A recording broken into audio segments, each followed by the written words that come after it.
അല്ലാഹു പറയുന്നു വല്ലദീന യൂതൂന മാ ആതൗ വഖുലൂബുഹും വജില അന്നഹും ഇലാ റബ്ബിഹിം റാജിഊൻ. അല്ലാഹുവിലേക്ക് മടങ്ങി പോകേണ്ടവരാണെന്ന ബോധത്തോടെ അല്ലാഹുവിന്റെ മുന്നിലേക്ക് കടന്നു വരുമ്പോ വറച്ചുകൊണ്ട് വരുമെന്ന് വജിലത്ത്. അല്ലാഹുവിന്റെ മുന്നിലേക്ക് വരുമ്പോ, അല്ലാഹുവിന്റെ മുന്നിലേക്ക് കടന്നു വരുമ്പോ ഹൃദയത്തെ പെടപെടപ്പുള്ള ഒരു സമൂഹം. ഈ ആയത്ത് നബിയെ ആരെ പറ്റിയാണ്? പടച്ചവന്റെ മുന്നിലെത്തുമ്പോ വിറയ്ക്കുന്നതാരാ, പിടയ്ക്കുന്നതാരാ? അല്ലാഹുവിന്റെ ഹബീബേ അഹുവർ റജുലു യസ്നി, വ്യഭിചാരിയാണോ? അല്ലാഹുവിന്റെ ഹബീബേ വയസ്രികു മോഷ്ടാവാണോ? വയശ്രിബു കള്ളുകുടിയനാണോ? അല്ലാഹുവിന്റെ റസൂല് പറഞ്ഞു അല്ല. നാളെ പരലോകത്ത് വരുമ്പോ വിറച്ച് വരുന്നതാരാ? കള്ളുകുടിയനാണോ? അല്ല. വ്യഭിചാരിയാണോ? അല്ല. മോഷ്ടാവാണോ? ഒരിക്കലുമല്ല. പിന്നെ ആരാ നബി അത്? അപ്പൊ ആയിഷ ബീവിയുടെ അല്ലാഹുവിന്റെ റസൂൽ പറഞ്ഞെന്താണെന്നറിയോ? ഇവിടുന്ന് അമലുകൾ ചെയ്ത് നാളെ റബ്ബിന്റെ മുമ്പിൽ എത്തുമ്പോ വജിലത്ത് ഖുലൂബുഹും വജില, ഹൃദയം പടപടക്കും. അതാരാ? ആലില വിറയ്ക്കും പോലെ വിറയ്ക്കും. സിംഹത്തിന്റെ മുമ്പിൽ അകപ്പെട്ട മാൻപേടയെ പോലെ ഹൃദയം പടപടക്കുന്നത് ആരാ? അഹുവ യസ്നി, വ്യഭിചാരിയാണോ? യശ്രിബു കള്ളുകുടിയനാണോ? യസ്രികു മോഷ്ടാവാണോ? ആരാ നബി അത്? ലാ ലാ ലാ ലാ ആയിഷ, കള്ളുകുടിയനും വ്യഭിചാരിയും മോഷ്ടാവ് ഒന്നുമല്ല നാളെ പരലോകത്ത് വരുമ്പോ വിറയ്ക്കുന്നത്. പിന്നെ ആരാ നബിയെ? പരീക്ഷ വന്നാൽ ടെൻഷൻ ഉള്ളത് ആർക്കാണ്? അത് പറയും. ടെൻഷൻ ഇല്ലാത്ത രണ്ടു കൂട്ടർ ആൾക്കാർ, രണ്ടു കൂട്ടർ ആളുകൾക്ക്, രണ്ടു കൂട്ടർക്ക് ടെൻഷൻ തീരെയില്ല. ആർക്കാ? ഒന്ന് പച്ചവെള്ളം പോലെ പഠിക്കുക. നമ്മൾ അങ്ങനെ ഒരു ഭാഷ ഉണ്ടല്ലോ, അത് കൊല്ലത്തോട്ട് തങ്ങളെ ഉണ്ടാവൂല. പച്ചവെള്ളം പോലെ പഠിക്കുക എന്ന് പറഞ്ഞാൽ കലർപ്പില്ലാതെ ഏത് രാത്രി എപ്പോഴും ചോദിച്ചാലും എങ്ങനെയൊക്കെ ചോദിച്ചാലും കൃത്യമായി എഴുതുന്ന നല്ല പഠിപ്പിസ്റ്റ്. അവർക്ക് ഒരു ടെൻഷനും ഇല്ല. അവർക്ക് ഒരു ടെൻഷനും ഇല്ല. കാരണം ടീച്ചറെക്കാളും ബോധം ഇയാൾക്കുണ്ടാവും. അങ്ങനെയാണല്ലോ. പഠിക്കാൻ വേണ്ടിയിട്ടല്ല നമ്മൾ പോവേണ്ടത്, ഉത്തരം പറയാൻ വേണ്ടിയിട്ടല്ല. നമ്മളൊക്കെ മക്കളെ പഠിപ്പിക്കുന്ന ഉത്തരം പറയാൻ വേണ്ടിയിട്ടാണ്. അല്ല, ഉത്തരം പറയാൻ വേണ്ടി ആരെയും പഠിപ്പിക്കണ്ട, ചോദ്യങ്ങൾ ചോദിക്കാൻ വേണ്ടി പഠിപ്പിക്കണം. അപ്പൊ ചോദിക്കുന്ന ടീച്ചറോട് ചോദ്യങ്ങൾ ചോദിക്കുന്ന വിദ്യാർത്ഥികളാണ് ഇപ്പോൾ ഉള്ളത്. അപ്പൊ നല്ല പഠിപ്പിച്ചുകൾക്ക് ഒരു ടെൻഷനും ഇല്ല. അവരൊക്കെ രാത്രി സുഖമായി കിടന്നുറങ്ങും. ഈ കൂട്ടർക്ക് ഭയമില്ല. പിന്നെ പരീക്ഷയ്ക്ക് പേടിയില്ലാത്ത മറ്റൊരു കൂട്ടാൾ എന്താണെന്നറിയാമോ? ഒട്ടും പഠിക്കാത്ത, ഒരു ടെൻഷനും ഇല്ല. ഒരു ടെൻഷനും ഇല്ല. പേപ്പർ കിട്ടുമ്പോ കറക്കി കുത്തി. ഇപ്പൊ നമ്മൾ മക്കളൊക്കെ നല്ല പഠിക്കുന്നവരാ. പണ്ട് കാലങ്ങളിലൊക്കെ നമ്മൾ പഠിക്കുമ്പോ നമ്മുടെയൊക്കെ അവസ്ഥ എന്ന് പറഞ്ഞാൽ ക്വസ്റ്റ്യൻ വേർഡ് കളഞ്ഞിട്ട് ബാക്കി മൊത്തം എഴുതി വെക്കും. പേപ്പർ നിറയ്ക്കണമല്ലോ. നമ്മളൊക്കെ എണീറ്റ് രണ്ടാമതൊരു പേപ്പർ ചോദിച്ച ടീച്ചർമാര് ചിരിക്കുമായിരുന്നു. പടം വരയ്ക്കാനാണ് ചോദിച്ചിട്ട്. എന്റെ പ്രിയപ്പെട്ട സഹോദരങ്ങളെ, ഒട്ടും പഠിക്കാത്തവന് ഒരു ടെൻഷനും ഇല്ല. ആർക്കാ ടെൻഷൻ എന്നറിയോ? ഇതിന്റെ മിഡിൽ ലെവലിലുള്ള ആളുകൾക്ക്. അവർക്ക് എന്താ ടെൻഷൻ? അല്ലാഹുവേ, പഠിച്ചത് വരുവോ? വന്നാൽ തന്നെ മുറിയാതെ എഴുതാൻ പറ്റുമോ? എഴുതിയാൽ തന്നെ അത് പൂർണ്ണമാക്കാൻ പറ്റുമോ? ഇനി പൂർണ്ണമായി എഴുതിയാൽ തന്നെ അതിന് മാർക്ക് കിട്ടുമോ? മാർക്ക് കിട്ടിയാൽ തന്നെ എനിക്ക് A+ കിട്ടുമോ? ഈ ടെൻഷൻ ആർക്കാ? മിഡിൽ ലെവലിൽ പഠിക്കുന്നവർക്ക്. കള്ളുകുടിയന് എന്ത് പേടി? ഈ ചവിട്ട ഇല്ലാതെ തന്നെ അവിടെയും വരും, ഒരു സംശയമില്ല. ഇതേ കോലത്തിൽ വരും. പലിശക്കാരന് എന്ത് പേടി?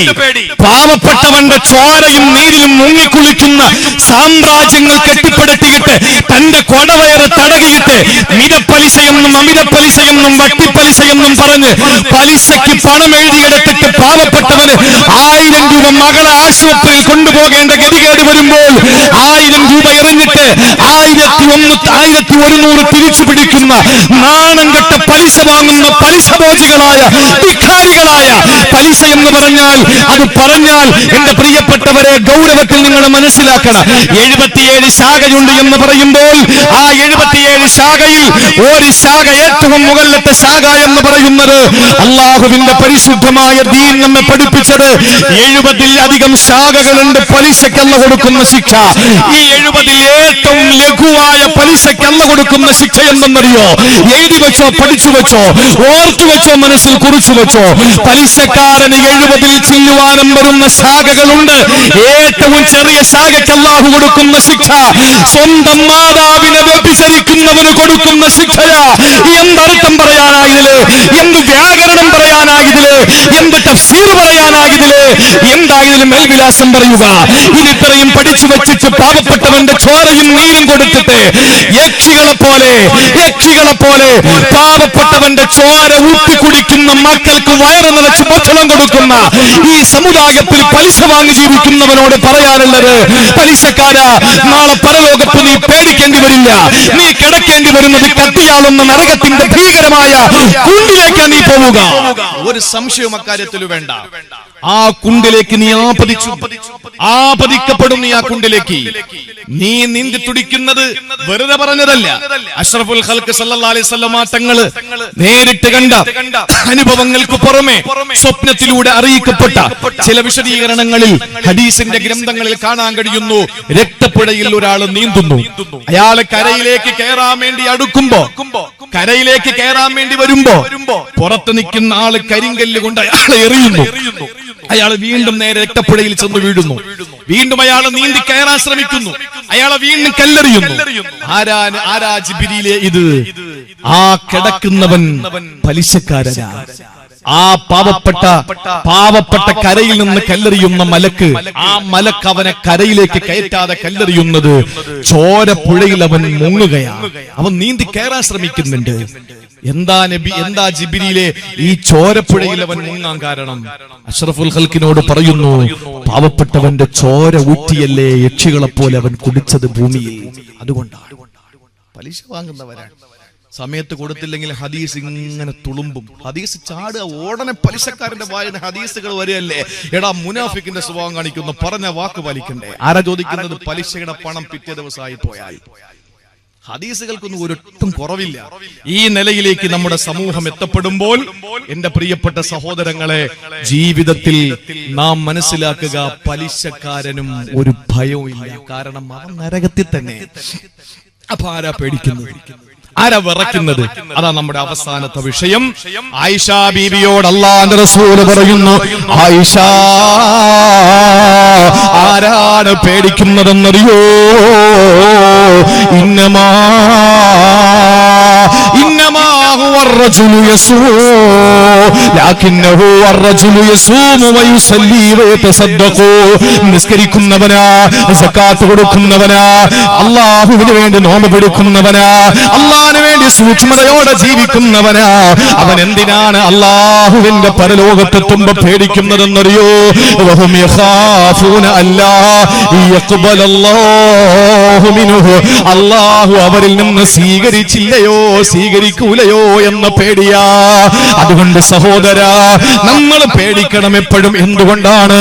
അല്ലാഹുവിന്റെ റസൂല് പറയുകയാണ്, അല്ലാഹ് പറഞ്ഞത്ര ഖുദ്സിയായ ഹദീസാണ്, വഇസ്സതി, എന്റെ ഉന്നതിയെ തന്നെയാണ് സത്യം, ലാ അജ്മ വലാ ബിദി ഔ അംനൈനി വലാ ഖൗഫൈ.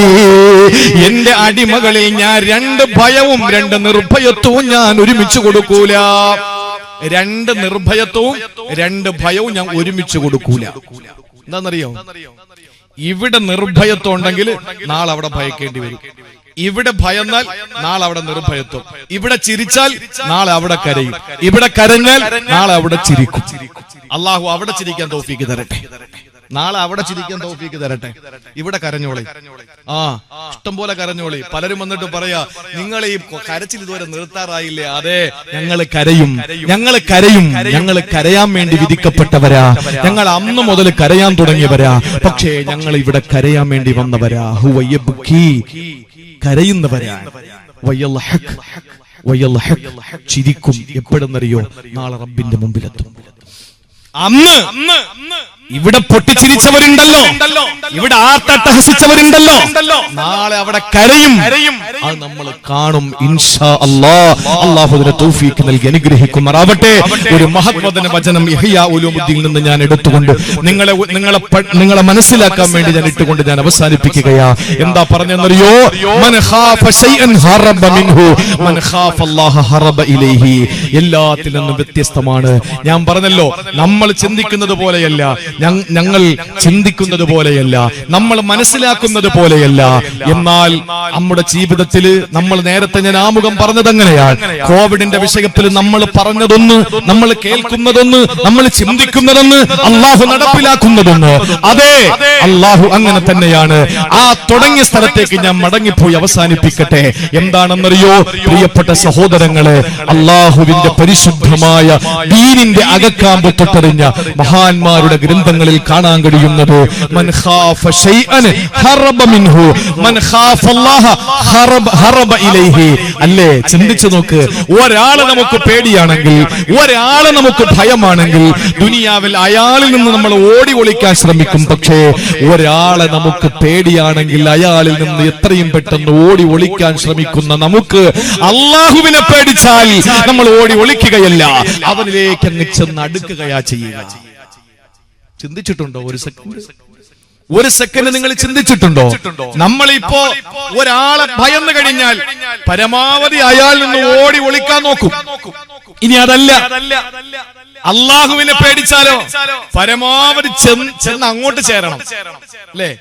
ദുനിയാവിൽ ഒരാളൊരു തെറ്റ് ചെയ്താൽ, അയാൾ കുറ്റം സമ്മതിച്ചാൽ, ഈ പത്താങ്കലിൽ ഒരു പ്രശ്നമുണ്ടായി, ആ കുറ്റം സമ്മതിച്ചതിനുമങ്ങാട് പോലീസ് സ്റ്റേഷനിൽ ചെന്നിട്ട് അയാൾ പറഞ്ഞു ഞാൻ കുറ്റം ചെയ്തു എന്ന് പറഞ്ഞാൽ ലോക്കപ്പുറപ്പാ, അയാളെ പിടിച്ചകത്തിടും. പക്ഷേ ഒരു തെറ്റ് ചെയ്തിട്ട് റബ്ബിന്റെ മുമ്പിൽ പറയാ ഞാൻ തെറ്റ് ചെയ്തല്ലാ, രക്ഷ ഉറപ്പാ. അതാണ് പടച്ചവൻ. മഖ്ലൂക്കും ഖാലിഖും തമ്മിലുള്ള വ്യത്യാസം അതാണ്. അല്ലാഹയെ പേടിച്ചാൽ ഓടി അങ്ങോട്ട് അടുക്കണം, വേറൊരാളെ പേടിച്ചാൽ ഓടി അകലണം. വേറൊരാളുടെ മുമ്പിൽ തെറ്റ് ചെയ്താൽ ശിക്ഷ ഉറപ്പാണ്, കുറ്റമേറ്റു പറഞ്ഞാൽ. അള്ളാന്റെ മുമ്പിൽ നമ്മൾ തെറ്റ് ചെയ്തിട്ട് കുറ്റമേറ്റു പറഞ്ഞാൽ രക്ഷ ഉറപ്പാണ്. മനുഷ്യർ 1000 നന്മകൾ ചെയ്തിട്ട് ഒരു തിന്മ നമ്മളുടെ ഭാഗത്ത് നിന്നുണ്ടായാൽ ജനങ്ങൾ 1000 നന്മയും മറന്നിട്ട് ഒരു തിന്മ ഓർത്തു വച്ചിരിക്കുന്നു. പക്ഷേ റബ്ബ് 1000 തിന്മകൾ നമ്മൾ ചെയ്തിട്ട് ഒരു നന്മ എവിടെയെങ്കിലും ചെയ്താൽ 1000 തിന്മയും അല്ലാഹു കളഞ്ഞിട്ട് ഒരു നന്മയ്ക്കുള്ള പ്രതിഫലം തരുന്നു. ഇതാണ് പടച്ചവൻ. അതുകൊണ്ട് ആ അല്ലാഹുവിനെ കൂടുതൽ മനസ്സിലാക്കിയിട്ട് അവന്റെ റുബൂബിയത്ത്, അവൻ റബ്ബാൻ, ആവശ്യമുള്ളത് തന്നുകൊണ്ടിരിക്കും. അല്ലാഹു റബ്ബുൽ ഇസ്സത്ത് നമുക്ക് ആവശ്യമുള്ളതൊക്കെ ആവശ്യമുള്ളപ്പോൾ ഒട്ടും കുറയ്ക്കാതെ അല്ലാഹു തന്ന് നമ്മുടെ ജീവിതത്തെ ധന്യമാക്കട്ടെ. അല്ലാഹു റബ്ബുൽ ഇസ്സത്ത് നമ്മുടെ ജീവിതത്തെ ഏറ്റവും സ്ഫുടം ചെയ്തെടുക്കപ്പെട്ട അനുഗ്രഹീതമായ ഒരു നല്ല നാളെയായി നമ്മുടെ വരുന്ന നാളുകൾ അല്ലാഹു നൽകി.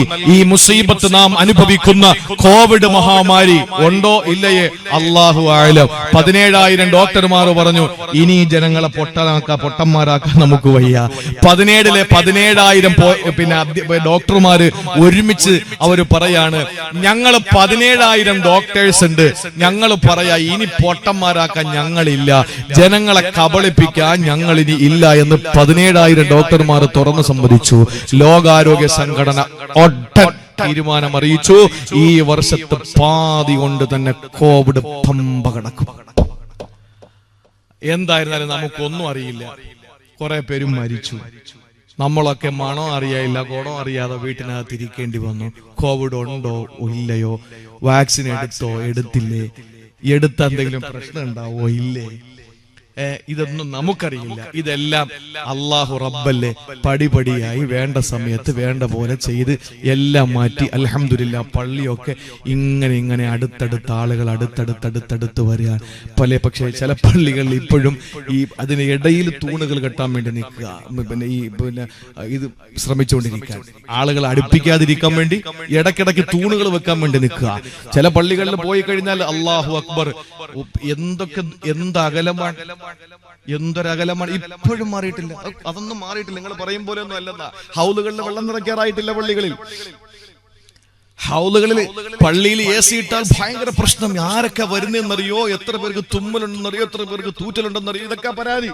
പക്ഷെ ഒരു കാര്യം ആലോചിച്ചത്, ലുലു മാളിൽ AC ഇല്ലേ, കയറുന്ന ബസ്സിൽ AC ഇല്ലേ, സഞ്ചരിക്കുന്ന വാഹനത്തിൽ AC ഇല്ലേ, അതൊന്നും ഒരു പ്രശ്നമില്ല. പള്ളിയിൽ ACക്ക് മാത്രം കോവിഡ്. ഒന്ന് ആലോചിച്ച് നോക്കേ. ഇതൊക്കെ പറയാൻ നിന്ന ഒരുപാട് പറയേണ്ടി വരും. അതുകൊണ്ട് ഞാൻ തൽക്കാലം പറയുന്നില്ല. ഒന്നാമത് നമ്മളാർക്കും ഇഷ്ടമില്ല. ഏതായാലും ഒരു കാര്യം പറയാൻ, അല്ലാഹു റബ്ബുൽ ഇസ്സത്ത് നമുക്ക് തന്ന ഈമാൻ അത് നഷ്ടപ്പെട്ടു പോകാതെ സൂക്ഷിക്കും. ഇസ്തിഖാമത്തോടുകൂടി ഏത് ഘട്ടത്തിലും നമ്മൾ അൽഹംദുലില്ലാഹ് നിലപാടറിയിച്ച് ഉറച്ചു നിൽക്കും. നമ്മൾ ബഹളം വെക്കാനോ ഒന്നിനുമല്ല. നമുക്ക് തന്ന ഈമാൻ നഷ്ടപ്പെടാതെ സൂക്ഷിക്കും. പരമാവധി അമലുകൾ ചെയ്യും. ഖുർആൻ ഷരീഫുമായിട്ട് ബന്ധം വരി. നല്ല നല്ല ബന്ധങ്ങൾ വരട്ടെ. ഖുർആൻ പഠിച്ചാൽ ഉറപ്പായിട്ട് നമ്മുടെ ജീവിതത്തിൽ ഈ പൊട്ടന്മാർ വല്ലതും അറിയോ? ഗവർണറെ പൊട്ടനെന്ന് വിളിച്ചൊന്നും ആരും പറയണ്ട. പറഞ്ഞാലും ഒന്നുമില്ല, എന്തായാലും പോക്ക് തന്നെ. അപ്പോഴായാലും ഗവർണർ പറയാണ് സൗന്ദര്യം പുറത്ത് കാണിക്കണം, അതല്ലേ ഒരു മനുഷ്യൻ ആവശ്യമായത്. സൗന്ദര്യം കൊടുത്തത് പുറത്ത് കാണിക്കാനല്ലേ എന്നാ ചോദിക്കുന്നത്. എന്നാ പിന്നെ മുണ്ടില്ലാതെ അങ്ങ് പോയാ പോരെ? എന്തിനാണ് ഇങ്ങനെ മുണ്ടൊക്കെ കൊടുക്കുന്ന, കോട്ടൊക്കെ ഇടുന്നത്? എല്ലാരും കാണട്ടെ, സൗന്ദര്യമല്ലേ. അങ്ങനെ നടക്കുന്ന മൃഗങ്ങളാണ്. അപ്പൊ മൃഗങ്ങളുടെ നേതാവ് ആരാകണം? സാംസ്കാരിക നായകന്മാരും മൃഗങ്ങളാകണം. അതാ പാടില്ല എന്ന് പറയുന്നത്. ഇത് മനുഷ്യത്വത്തിലേക്കല്ലേ ഖുർആൻ കൊണ്ടുവന്ന ആദ്യത്തെ അധ്യായം സൂറത്തുൽ ബഖറ. അർത്ഥം പശു, മൃഗമാണ്. 114-ാമത്തെ അധ്യായം നാസ്, അർത്ഥം മനുഷ്യൻ. ഇതാണ് ഖുർആൻ പറയണത്. മനുഷ്യനെ മൃഗത്തിൽ നിന്നും, മൃഗതുല്യതയിൽ നിന്നും, മൃഗീയതയിൽ നിന്ന് മനുഷ്യത്വത്തിലേക്ക് കൊണ്ടുവരുന്ന ഗ്രന്ഥമാണ് ഖുർആൻ. ആ ഖുർആൻ പഠിക്കണമെന്നാ പറയുന്നത്. ഇതാരാ പറയുന്നത്? ഡൽഹിയിൽ ഒരു പാവപ്പെട്ട പെൺകുട്ടിയെ 17ഓളം വരുന്ന ചെറുപ്പക്കാർ ക്രൂരമായിട്ട് ബലാത്സംഗം ചെയ്തു. ആ പെൺകുട്ടിയുടെ പേര് പുറത്തു പറഞ്ഞിട്ടില്ല. നമ്മുടെ നടിയെ പോലെ, നടി ആക്രമിക്കപ്പെട്ട നടി എന്നേ പറയുള്ളൂ. പേര് നന്നായിട്ടറിയാം. ഖദീജയെ പോലെ പെണ്ണുങ്ങൾക്കറിയാം പേര്. പക്ഷെ അത് പേരാരും പറയില്ല. കാരണം ഇരയുടെ പേര് പറഞ്ഞുകൂടാ. ഇരയുടെ പേര് പറഞ്ഞുകൂടാ. ആർക്കറിയാത്തത്? പോട്ടെ, അതങ്ങനെ തന്നെ ഇരുന്നോട്ടെ. അപ്പോ ഈ പെണ്ണിന്റെ പേരും ലോകത്താർക്കും അറിയില്ല. ഡൽഹിയിൽ ഇന്ദ്രപ്രസ്ഥത്തില്, ഡൽഹി സിംഹാസനത്തിന്റെ തൊട്ടു മുമ്പിൽ 17ഓളം വരുന്ന ചെറുപ്പക്കാര് ഈ പാവപ്പെട്ട പെൺകുട്ടിയെ ബസ്സിനകത്തിട്ട് മാറി ബലാത്സംഗം ചെയ്തിട്ട് ആ പാവപ്പെട്ട സഹോദരിയുടെ രഹസ്യ അവയവത്തിലൂടെ കമ്പി ഇടിച്ച് കയറ്റിയിട്ട് ആ പാവപ്പെട്ട സഹോദരിയെ ക്രൂരമായിട്ട് കൊന്നൊടുക്കിയപ്പോൾ ലോകം മുഴുവനും വിറങ്ങലിച്ചിരുന്നു. ഇന്ത്യ രാജ്യം ലോക രാജ്യങ്ങളുടെ മുമ്പിലും നാണം കെട്ട് തലകുനിച്ചു. ഈ പീഡനവീരന്മാരുടെ രാജ്യമായി ഇന്ത്യ മാറിയോ എന്ന് ചോദിച്ചു. ആ സമയത്ത് വിശ്വ ഹിന്ദു പരിഷത്ത് എന്ന VHPയുടെ നേതാവായി ഏതാനും വർഷങ്ങൾക്ക് മുമ്പ് മരണപ്പെട്ടു പോയ അശോക് സിംഗാൽ പറഞ്ഞു, ഈ രാജ്യത്ത് ഭാരതത്തിൽ ഒരു പെണ്ണ് പീഡിപ്പിക്കപ്പെടാതിരിക്കണമെങ്കിൽ മാന്യമായി വസ്ത്രം ധരിക്കണമെന്ന് പറഞ്ഞു. മാന്യമായി വസ്ത്രം ധരിച്ചാൽ ഒരു പെണ്ണും ഇവിടെ പീഡിപ്പിക്കപ്പെടൂല എന്ന് പറഞ്ഞു. VHPയുടെ നേതാവ്, വിശ്വ ഹിന്ദു പരിഷത്തിന്റെ നേതാവ് അശോക് സിംഗാലിനെ കൊണ്ട് ഇത് പറയിപ്പിച്ചത് ആരാണെന്നറിയോ? അള്ളാഹുവിന്റെ പരിശുദ്ധമായ ഖുർആന് സൂറത്തുൽ അഹ്സാബിലെ ആയത്തിൽ കാണാ, ഒരു പെണ്ണ് അവളുടെ മൂടുപടം താഴ്ത്തിയിടണമെന്ന് പറഞ്ഞത് എന്തിനെന്നറിയോ? രണ്ട് കാര്യങ്ങൾക്ക് വേണ്ടിയാണ്. ഒന്ന് ഒന്ന് മുസ്ലിം പെണ്ണിന്റെ ഐഡന്റിറ്റിയാണ്. ഒരു മുസ്ലിം പെണ്ണിന്റെ ഐഡന്റിറ്റിയാണോ ഹിജാബ് എന്ന് പറയുന്നത്. രണ്ടാമത് പെൺകുട്ടി പീഡിപ്പിക്കപ്പെടാതിരിക്കാൻ വേണ്ടിയിട്ട ഏതാനും ആഴ്ചകൾക്ക് മുമ്പ് ഹംറ ഖുറൈശി എന്ന് പറയുന്ന മാധ്യമത്തിന്റെ എഡിറ്റോറിയൽ പേജ് എഴുതുന്ന ഒരു എഴുത്തുകാരി പറഞ്ഞതെന്നറിയോ? ഞാൻ ഡൽഹിയിൽ നിന്ന് മഡ്ഗാവ് ദേശീയ പാതയിലൂടെ പാതിരാത്രി വാഹനം ഓടിച്ചു പോകുമ്പോ, സ്വന്തമായിട്ട് ഡ്രൈവ് ചെയ്തു പോകുമ്പോൾ മഡ്ഗാവ് ദേശീയ പാതയിൽ വെച്ച് എന്റെ പുറകെ വന്ന ഒരു വാഹനം സൈറൻ മുഴക്കുന്നു. അമിതമായി ഹോൺ മുഴക്കിയപ്പോൾ ഞാൻ പെട്ടെന്ന് വാഹനം സൈഡ് കൊടുത്തു. പക്ഷേ അവർ ഓവർടേക്ക് ചെയ്യുന്നില്ല. എന്റെ നേരെ വന്നിട്ട് കമന്റുകൾ പറയാൻ തുടങ്ങി. ഞാൻ വല്ലാതെ പേടിച്ചു. ഒരു പെണ്ണല്ലേ ഞാൻ പെട്ടെന്ന് വാഹനം മൂറിൽ വിട്ടു. എന്നിട്ട് ആരും കാണുന്നില്ല എന്ന് മനസ്സിലാക്കിയപ്പോൾ ഞാൻ വാഹനം സൈഡ് ഒതുക്കി. എന്നിട്ട് ഡോറ് തുറന്ന് പുറത്തിറങ്ങി. എന്നിട്ട് ബാക്കിലെ ഡോറ് തുറന്നിട്ട് ഞാൻ ഷോപ്പിങ്ങിനിടയിൽ വാങ്ങിയ ഡൈനിങ് ടേബിൾ വിരിയെടുത്തിട്ട് ഞാനൊരു ഹിജാബ് ഉണ്ടാക്കി. ആ ഹിജാബ് ഉണ്ടാക്കി ഞാൻ ധരിച്ചു. എന്റെ ശരീരം മുഴുവനും ഞാൻ അതിട്ട് മറച്ചു. എന്നിട്ട് ഞാൻ മഡ്ഗാവിലേക്ക് യാത്ര ആരംഭിച്ചു. പിന്നീട് ഒരു ചെറുപ്പക്കാരൻ പോലും കമന്റ് മോശം പറഞ്ഞിട്ടില്ല. ഒരാളും എന്നെ പീഡിപ്പിക്കാൻ വന്നിട്ടില്ല. 14 വിശുദ്ധമായ ഖുർആൻ പറഞ്ഞു, ഒരു പെണ്ണിന്റെ ഐഡന്റിറ്റിക്ക് എന്നതിനപ്പുറത്ത് ഒരു പെണ്ണ് പീഡിപ്പിക്കപ്പെടാതിരിക്കാനുള്ള വസ്ത്രമാണെന്ന് പറഞ്ഞു. മാധവിക്കുട്ടി എന്ന മലയാളത്തിന്റെ മധുരനാരങ്ങ, കമലാസുരയ്യ എന്ന ഇന്ന് തിരുവനന്തപുരം പാളയം മുസ്ലിം ജമാഅത്തിന്റെ ഖബർസ്ഥാനിൽ അടക്കം ചെയ്യപ്പെട്ടിരിക്കുന്ന കമലാസുരയ്യ, അവരെ മുസ്ലിമായതിനു ശേഷമുള്ള ഇന്റർവ്യൂ വിദഗ്ധയായ ഒരു പെണ്ണ്. അവരെ ഇന്റർവ്യൂ ചെയ്തപ്പോൾ അവരോട് ചോദിച്ചു, നിങ്ങൾക്ക് പർദ്ദയിടാൻ നാണക്കേടില്ലേ? ആളുകൾ മോശം പറയുമ്പോൾ നിങ്ങൾക്ക് സങ്കടമില്ലേ? അവര് പറഞ്ഞത് എന്താണെന്നറിയോ? ഇന്നത്തെ പെണ്ണുങ്ങൾ വസ്ത്രം ധരിക്കുന്നത് എന്നെ വന്നൊന്ന് പീഡിപ്പിക്കടാ എന്ന് പറഞ്ഞുകൊണ്ടുള്ള വസ്ത്രമാണ് ധരിക്കുന്നത്. പക്ഷെ അതിനിടയിൽ എന്നെ ഇസ്ലാമിലേക്ക് ആകർഷിപ്പിച്ചത് ഈ വസ്ത്രധാരണം തന്നെയാണ് എന്ന് പറഞ്ഞ മാധവിക്കുട്ടി തീരുന്നില്ല. ഇന്നും കവടിയാറ് കൊട്ടാരത്തിൽ ജീവിച്ചിരിക്കുന്ന ലക്ഷ്മിഭായി തമ്പുരാട്ടി ഇവിടത്തെ മലയോര പ്രദേശങ്ങളിൽ നിന്ന് കാട്ടുവാസികളായ ആളുകൾ അവരെ തേനും അതുപോലെ തന്നെ ഇഞ്ചിയും അതുപോലെ ഏലക്കയുമാകട്ടെ ഓണത്തിന് കാണാൻ പോകുമല്ലോ നമ്മുടെ കവടിയാറ് തമ്പുരാട്ടിയായ ലക്ഷ്മിഭായി തമ്പുരാട്ടിയെ. അവര് നല്ല സമ്പത്ത് കൊടുക്കുമല്ലോ. ഈ ലക്ഷ്മിഭായി തമ്പുരാട്ടി ഒരവസരത്തിൽ പറഞ്ഞത് ഇവിടത്തെ കതിന് വെടി പൊട്ടിക്കും പോലെയാണ്. ഇവിടെ 3 വയസ്സുകാരിയെ 33 വയസ്സുകാരൻ പീഡിപ്പിക്കുന്നു, 33 വയസ്സുകാരൻ 90 വയസ്സുകാരിയെ പീഡിപ്പിക്കുന്നു. എന്താ കാരണമെന്നറിയോ? ഇവിടെ ഒരു ചെറുപ്പക്കാരിയായ പെണ്ണ് ലെഗിൻസ് ധരിച്ചിട്ട് വേഷം മോശമായ നിലയിൽ ധരിച്ചുകൊണ്ട് നടന്നു പോകുമ്പോ ചെറുപ്പക്കാരന്റെ വികാരം ഇളകുന്നു. അവർ എവിടെയെങ്കിലും ഈ വികാരം ഒന്ന് തളയ്ക്കാൻ വേണ്ടിയിട്ട് ശ്രമിക്കുമ്പോൾ 3 വയസ്സുകാരി തന്നെ മുന്നിൽ വരുന്നു. 30 പൈസയുടെ മുട്ടായി വാങ്ങിക്കൊടുത്തിട്ട് 3 മിനിറ്റ് കൊണ്ട് അവളെ വ്യഭിചരിച്ച് അവളെ ബലാത്സംഗം ചെയ്തിട്ട് കൊന്നു തള്ളുന്നു.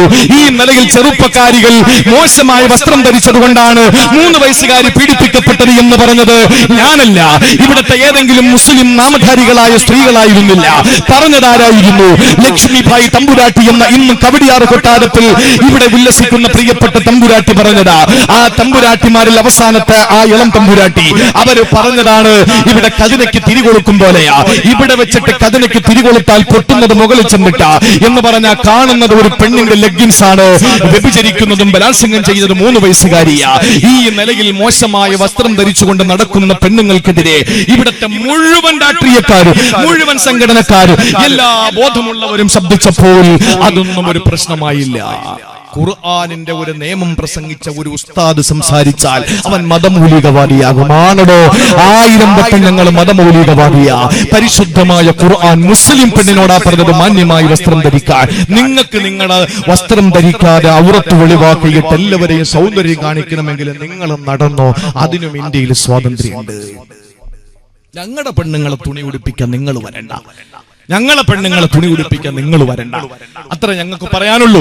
അതുകൊണ്ട് എന്റെ പെങ്ങന്മാരെ, അടുത്ത വർഷം നമുക്ക് വഴലുണ്ടാവുമോ, നമ്മളുണ്ടാവുമോ, ഇസ്ലാമികമായ നിലയിൽ നമുക്ക് ഐഡന്റിറ്റി ഉണ്ടാവും? ഇതൊന്നും പറയാൻ കഴിയില്ല. അങ്ങനെയൊക്കെ സംഭവിക്കുമെന്ന് ചോദിച്ചാൽ സംഭവിക്കില്ല, സംഭവിക്കില്ല എന്ന് ചോദിച്ചാൽ സംഭവിക്കും. അതുകൊണ്ട് ഈമ നഷ്ടപ്പെട്ടു പോകാതിരിക്കും. നമ്മളൊരു നല്ല മോമിനത്താകെ 5 നേരം നിസ്കരിക്കും, റമളാനിലെ നോമ്പൊടിക്കും, ഖുർആനുമായിട്ട് ബന്ധം വരട്ടെ, സ്വലാത്തുകൾ ധാരാളം ചെയ്യും, മാന്യമായി വസ്ത്രം ധരിക്കും, എന്നിട്ട് നല്ല റാഹത്തായി ജീവിക്കും. അള്ളാഹു അതിനുള്ള തൗഫീഖ് നൽകട്ടെ.